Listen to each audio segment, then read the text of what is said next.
Welcome to Gulfstream today, and welcome to beautiful Gulfstream Park, Ron Nicoletti, along with Acacia Courtney. And it is right smack in the middle of our Memorial Day weekend. We got today a beautiful 10-race card, and we're going to continue tomorrow with an 11-race card. A beautiful day today in South Florida. Yes, beautiful. We really lucked out today after a little bit of a rainy start yesterday. Beautiful afternoon yesterday. Nice and sunny today. And I believe today is Fan Appreciation Day at the track as well. So certainly happy to have you all with us today. Looking forward to a fun one. Yeah, if you're on the grounds and you head over to the Corona Beach, you can get some $2 hot dogs and beers and whatever else they have over there. It's a lot of fun. So with that said, like we starting fast-made track, firm turf course today. Let's show you our wagering menu, and we're going to start it off right in race number 1 with the early pick 5. In a case, you'll be showing her ticket in just a couple of moments. And today, with a 10-race card, we have the rolling super high 5 starting in race number 4. You need 7 horses in that, so that'll kick in race number 4. Race number 5 with the 10-race card is where the Rainbow 6 up to $130,000.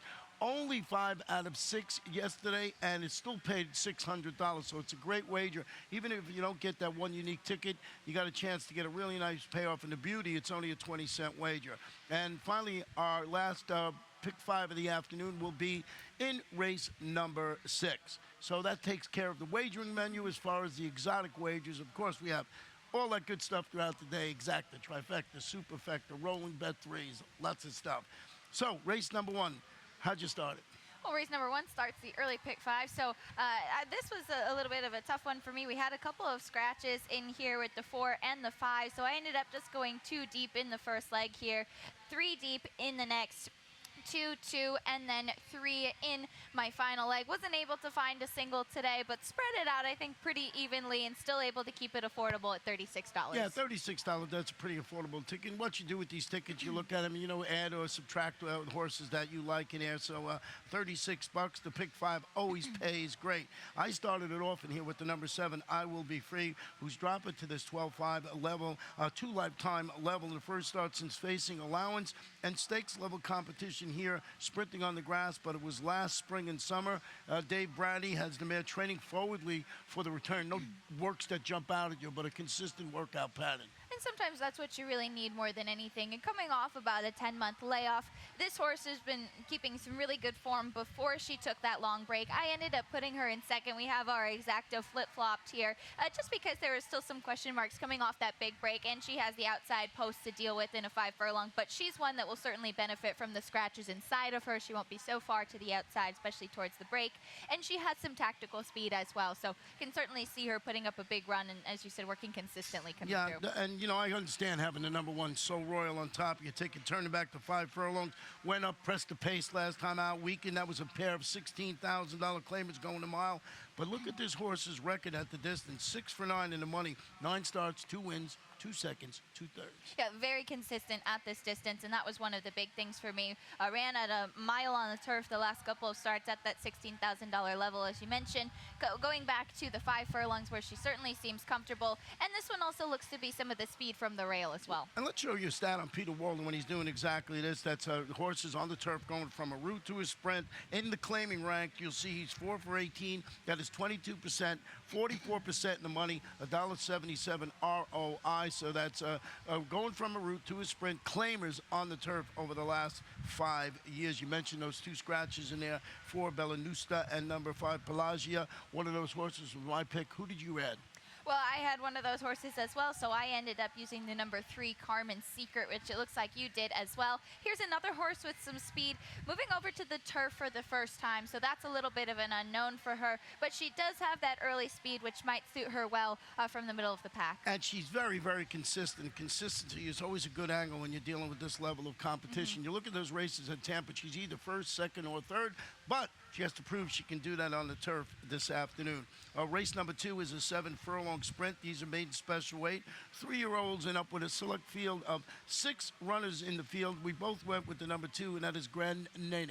Yes, Grand Nene looks to be probably the horse that will show the most speed in this race. Only a 6-horse field, so trying to figure out which one will probably have the speed. She's right next to the number 1, who's a first-time starter, debuting with Lasix, but it looks like she'll be able to get out to the front. Jose Garofalo, the trainer, and Elvis Trujillo will be aboard. You know, a lot of people look and saying this horse, was against $50,000 types, going back to maiden special weight competition. But you look at this field, it's certainly a lateral move here. So I play no stock in that. So we both have the number 2 Grand Nene on top of our ticket. You went with the 5 in second. I went with him third. Tell us about the 5. So the number 5, Eclipsado, 6-1 on the morning line, so a pretty square price there. Oscar Gonzalez, the trainer. This one's a first-time gelding, and that was a big thing for me. Also coming back into special weight company, had run in special weight 2 back, then dropped into 50,000 maiden claimer, sort of the same move as you were saying that the 2 did last time out. Now back to maiden special weight. Again, I don't think it's that big of a deal, something really to look at there. But this one had been running pretty consistently, either with the pace or just behind it, and I think the first-time gelding might be something to keep an eye on as well. Well, the number 3 in here, 3-Star Stone, is eligible to show more. Returned from that 10-month layoff to stalk the pace. Finished a drifting third behind the horse that we both have on top of our ticket. That's Grand Nene in their recent clash at 7/8 of a mile. So this horse has a reason to move forward today, has that race under its belt, and certainly can be on the ticket, and that's why we both did use it. Let's go to race number 3 today. 6 1/2 furlongs. These are allowance optional claimers. They're state-bred fillies and mares, 3-year-olds and up, $12,500. One scratch in here of the number 6. Don't tell Vanessa. She's been scratched out of the race, and we both used the number 1, Colonel Nina, on top of our ticket. Let's take a backtrack and show you this horse's performance last time out from the top of the stretch home. You see Colonel Nina there just getting up, and the jock was really working on this horse, Tyler Gaffalione, to get it going. But once this horse, leveled out, it just took off and ran pretty darn well in there. So I just thought that off that performance and in this spot, this horse will run well. And there you see, once the horse gets rolling, looks like going to move forward off that performance. Yeah, this horse definitely has some speed. She's been working really nicely coming into this race as well. Trainer Ralph Nix teaming up once again with Tyler Gaffalione. And it looks like coming off of that performance as well, it looks like she'll be able to keep that momentum going. As you said, when she found her stride, when she kicked away, that was it. She pulled away. She won by 3 3/4 lengths that day, and it looks like through her works, she's been keeping up with that. Yeah, number 2, Sweetwater, who does her best running on the dirt, is going back to the main track today. In the first start since stalking the pace, she finished a distant 4th, but it was against $75,000 optional claimers, who's going 7.5 on the turf. You look at her past performances, I think she does better on the dirt. I think so too. It looks like she actually might even be the fastest of the speed horses in here if you look at the fractions and what she's run in some of her past races. Coming back over to the dirt certainly should be beneficial for her. Her last win was actually on a sloppy track. She went pretty fast that day and ended up winning by nearly 3 lengths, but I definitely think that she'll be one to sit pretty well in here. Another one working well, and moving back over to the dirt I think is good. Now you close it out with the number 5, Untrue. I did. I'll be honest, I liked the number 6, Don't Tell Vanessa, who was scratched, because it looks like that horse showed more speed on the turf, a little bit of more closing ability on the dirt. I can totally understand you using the number 3 just before, who does have some closing ability, but I went with the number 5, Untrue, who ran on the turf last time out. I definitely think this horse is better suited to the dirt. The last time that she won on the dirt, she won by 10 3/4 lengths, 3 back. That was at a mile. She showed speed that day, and then rated nicely the next start to finish second. Yeah, just before, as you mentioned, giving a main track another try after facing stakes caliber competition on the turf since returning from the layoff in mid-April. Larry Bates, I think this daughter of Teufelsberg is spotted perfectly against 12-5 state-bred optional claimers. We'll flip the page and go to race number 4, and this is a 6-furlong maiden claiming event. Fillies and mares, 3-year-olds and upward, and we have a significant scratch in here of the number 8 horse, Market to Me. That was the morning line favorite in there and looked very tough. So we both scratched in. I believe you did too, to miss the number 5, Miss Niagara. Yes, I went to Miss Niagara, Antonio Sano, the trainer, and this one had a good track last time out, but looks to be pretty consistent as far as staying in the action. Had a good 4 furlong work on May 7th. Before that most recent start, was beaten by 4 3/4 lengths, but I thought of the field, this one certainly looks to be the one who was probably going to be most comfortable at the 6 furlongs, be able to sit just behind the pace. I think that the 6 Stacy's Reflection will probably go out to the front, and just a lot of respect for the connections. Yeah, you know, Grant Chama, who I put in second now in the Victor Barboza Jr. barn, is turning back to his best distance in the first start. He broke slowly in that race. He failed to get on track. It was against 12-5 maidens. It was going 7 furlongs. It was back on March 27th. Leonel Reyes will be in the saddle this afternoon. And if you go back, I think this horse's best chance will be at the 6 furlongs. You mentioned the number 6, Stacy's Reflection, who you have in second. I do. It looks like this will be the only horse to show some early speed in this race, unless some other, sometimes it turns into a jockey's race. If they see that there's a lack of speed, another horse might try and go to the front and take it on the front end that way, but it looks like Stacy's Reflection will probably go to the front. 2 back, ran the mile, and then cut back to 5.5 last time. Yeah, just something I noticed when you look through the past performances of this horse. 0 for 19 on a fast racing surface. That does better on a wet track. It is a beautiful day here in South Florida, so unless a rain cloud appears, just keep that in mind. Let's take a short break, and when we come back, we will give you the Rainbow 6 information and show you my meager ticket.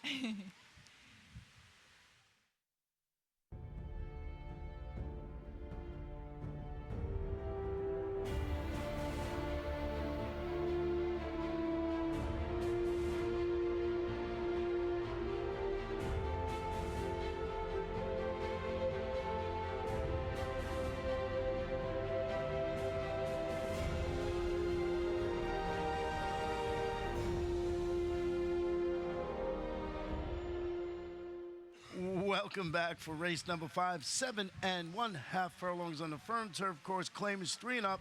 Non-winners of 2 races in life. Scratch the main track only. Number 10, Curlin's Gem. And as predicted, or as advertised, here is my Rainbow 6 ticket. $43.20.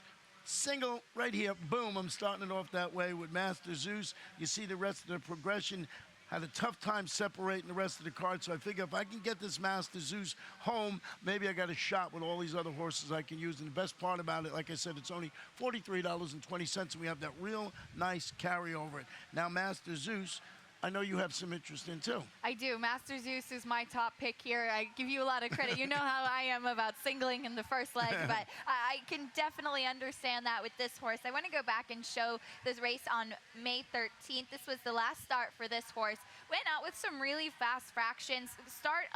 This is around the first term. You'll see he's the number 4 here. Just goes way out to the front. Edgar Zayas was aboard that day, and I guess he was really intent on having the lead. It was 22-2 for the opening quarter, and just blasted out. And then you cut to the far turn, and they're rounding around for home, and he's still out in front, really trying to hold on. He's just been so far ahead of the rest of the field the entire race. You cannot blame him for getting a little bit tired here. 2 horses come running. It's a photo finish. He ends up missing the head bob for 3rd, but still beaten by just a neck, and held on very gamely to stay up there at the end. Yeah, turning back to 7 1/2 furlongs today, and maybe a little kinder rating on the front end will help this horse. Tyler Gaffleone will be in the saddle this afternoon. So, Master Zeus, that's where I'm hanging my hat in this thing, and I'm glad you're in agreement with me. Now, I went to the 4 in second, and that's None Tonight, who's dropping to this $10,000 level. And after rallying gamely, I thought, at the distance to finish 3rd against $16,000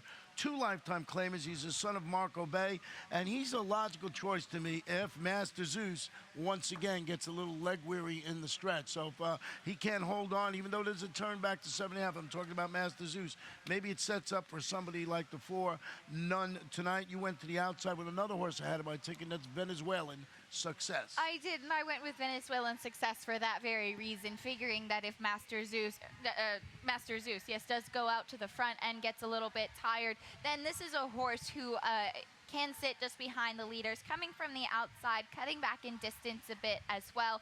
Last race was at a mile and 1.16 prior to that. Hasn't run at the 7.5 since mid-March, and but that now has had a barn change and moved over to Oscar Gonzalez.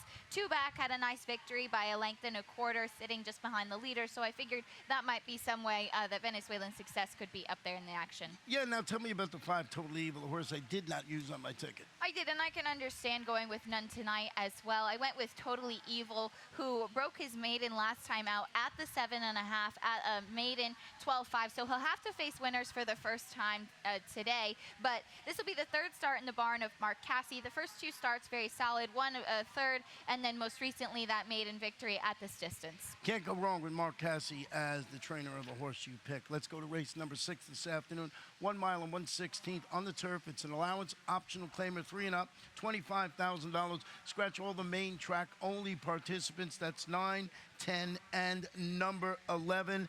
And you have your late pick 5 ticket right here. I do, and my late pick 5. I went 4 deep in this race for $48, 2, 3, 2, and 2. This first leg includes Whisper on the Wind, who's looking for the 5th win in a row, and I would not be surprised to see him win, but I do think he's a bit vulnerable, so I used a couple other horses in here to kind of cushion it, and I agree, it was hard to find a single throughout the rest of the racing day, so I went 2 deep just to keep it around 48. $48 there, and we want to go back talking about Whisper on the Wind. Yes. What a game horse. This one moved to the Dane Kabisky Bonvita claim is stretching out to 1.16. But I got to show you this horse's last performance. I thought this was to rally to win his 4th consecutive race. You'll see him right there. He's the number 6, and he's in here. And then you say, well, he's going to get bottled in here on the inside. And, he just, right here, I'm saying, well, he's not, the win streak is over. And all of a sudden, boom, a seam opens up, and he scoots through. And it was a very impressive performance. He just explodes to the lead and gets the job. And that was that race had a couple of next out winners. And one of those horses was Coping Away, who didn't fare very well in that 1.5 race yesterday. But this horse won the English Channel in its next start, went up and, was 4th in the James W. Murphy at Pimlico. So there were some good horses in that race. So Whisper on the Wind on top of your ticket, but I can understand going with the 1 or going with the 7 in here. Absolutely, and for all those reasons that you mentioned, I have absolutely nothing against Whisper on the Wind, but just thinking that he might be kind of vulnerable and stretching out to the distance. He's 2 for 18 at the 1.16 distance, so that was a little bit of a question mark there.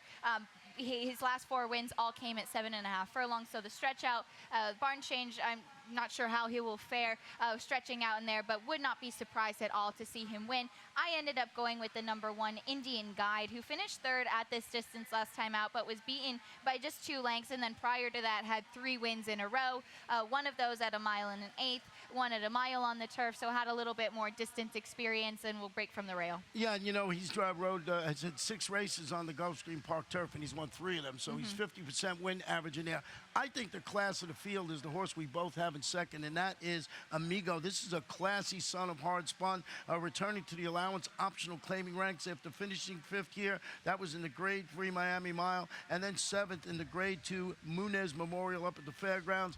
You look back at this level, he looks very, very tough in there. Absolutely, and especially coming out of a Grade 3 performance. And this horse has some, I think, the best work tab of the field here as well. You said he really has the class as well. He went 4 furlongs and 47 and 3 last time out, 48 and 2 prior to that. So should put up a big run. Yeah, I mean, he's a class, but we got a couple of hard-knocking campaigners that might not agree with that in that particular race. Race number 7 is a 5 furlong turf event, claimers 3 and up, and this one runs for a $10,000 tag. Full field of 10 runners in here, and you started it off with the number 6 Trio of Mistress. I did.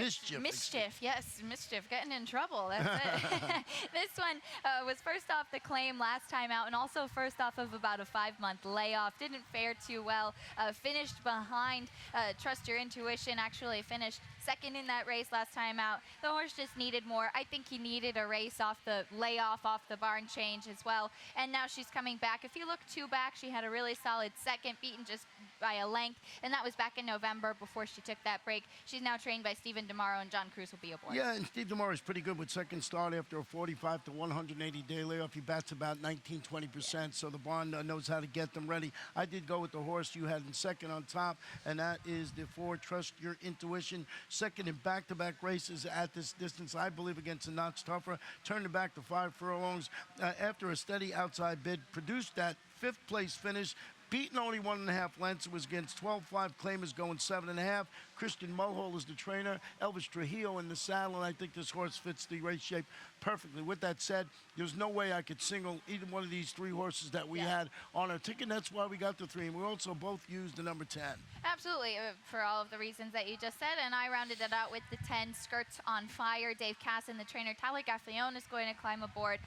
This one last time moved over into the Casson barn, went 5 furlongs at the 12-5 level, and won by half a length very impressively. Just keeping some really good form. Also looks to have some speed. I like that Tyler Gaffalione's going to be aboard, especially having to deal with the outside post in the sprints, but certainly I think one that could put up a big performance. Yeah, good performance, and I had him on the ticket too. I actually had him in second for all the reasons that you mentioned. Let's go to race number 8 this afternoon, and this one is a 1-mile claimer. These are 3-year-olds and up, non-winners of 3 races in life, or 3-year-olds, and we have 7 runners in the field here, and we both went with the number 1, Flashing Cat, on top of our ticket. Yes, Flashing Cat now making his second start in the barn of Marcial Navarro. Was first off the claim last time out and stretched out from running some sprints and went to a mile last time. Finished a very solid second, only beaten by half a length by our old friend Lefkos Pyrgos. And now coming back, going to stick at that distance. Now has been in the barn for a little while, and I think on paper looks to be the one to beat. Yeah, the only concern I had about this horse was that inside post in there. We have a stat on this, I believe. Yes, we do. Marcial Navarro, in the past 5 years, second off the claim in low claiming races, so that's going to be less than $10,000 like this one is. 6 for 18, 33% win, 78% in the money with a positive ROI of 257. And when you see how frequently Navarro horses are usually a bet, that's pretty surprising to see such an ROI like that. And just, especially the in the money statistic, like I said, it's a relatively small sample, but some gaudy numbers. That is some stat right up there. I went with the 5, Manny Blue Boy in second, and this one is making the 3rd start of his current form cycle after rallying to finish 3rd in consecutive races at the distance, which includes finishing a half length behind Flashing Cat last time out. So I just thought off that 3rd off the bench, maybe this horse will run well in there today. Yeah, I could totally understand that, and he was one that I looked at for a little bit. I ended up going with the 2 and the 3.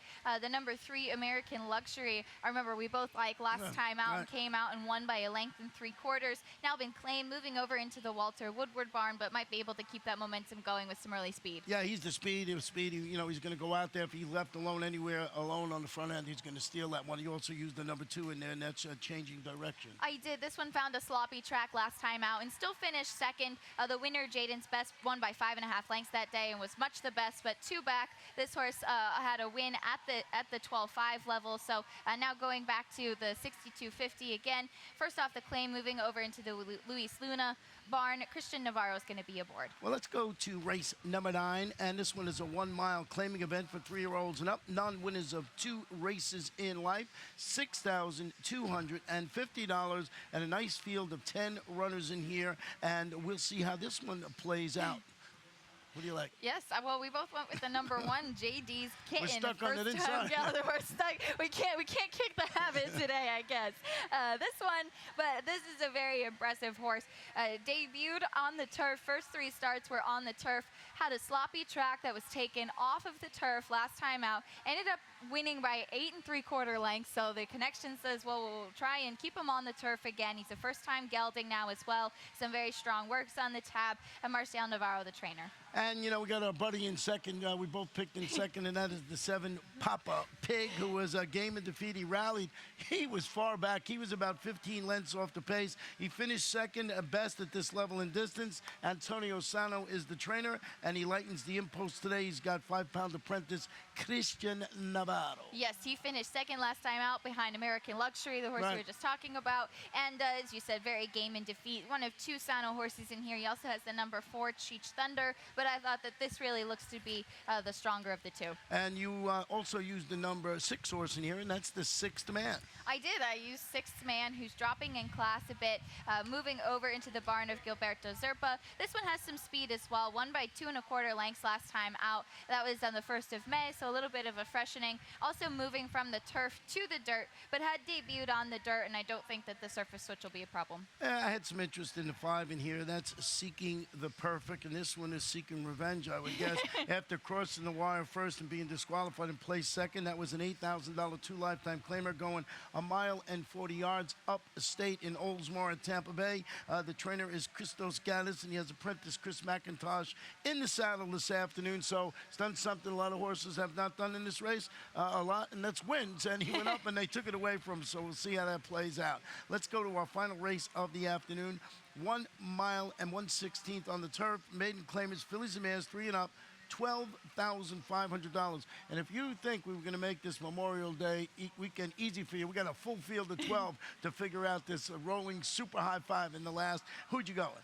Yes, I went with the number 11, Solidaire, who was 3rd through disqualification last time out. We showed the video. Hiram's Mistress was the one that ended up finishing 3rd. We had showed that the other day. Ended up being disqualified, so Solidaire was the one who benefited from that. But still finishing 4th in that race, was only beaten by 2 lengths. I thought it was a very game finish, even though she was bumped around. And I think coming off that performance would be able to do another good run. Yeah, and the trainers, Jessica Campitelli, put that horse up to 3rd after getting bopped around like that. I did go with the number 6, Magic, too. Is hoping to bounce back. A lot of bouncing going on there. At the $12,500 level after following a 2nd place finish against $16,000 maidens on April 15, comes back and runs a Chase and Fade clunker as the favorite in another $16,000 maiden test in the mile. Got to bounce back this afternoon. I used this horse as well. Had to go 5 wide last time out and just had a really tough trip. As you said, a lot of bouncing all over the place in many different ways. And then we both used the number 9, Island Lights, one of the more lightly raced horses in this field. Only had 1 start so far and was 7.5 on the turf. So now going to stretch out in distance, but just didn't have any room to run there. It looked like she wanted to do something. She ended up being beaten by 5 lengths to finish 6th, but now she has that 1 start under her belt. She's gotten some experience and might be able to improve off of that. You know, I went back and looked at this race. I was going to show it as one of the highlights we were going to do today, and I really didn't see that much trouble that she had it. I mean, she was a little boxed in, like you said, but I didn't really think that, it was that, bad. But she is the morning line favorite in there, so I guess some people see it one way, I see it another. I know you had it on the ticket. I also have it on the ticket, so that is how we see this Sunday card. 10 races, fast main track, firm turf course. Should be a fun day. And a beautiful sunny one at that.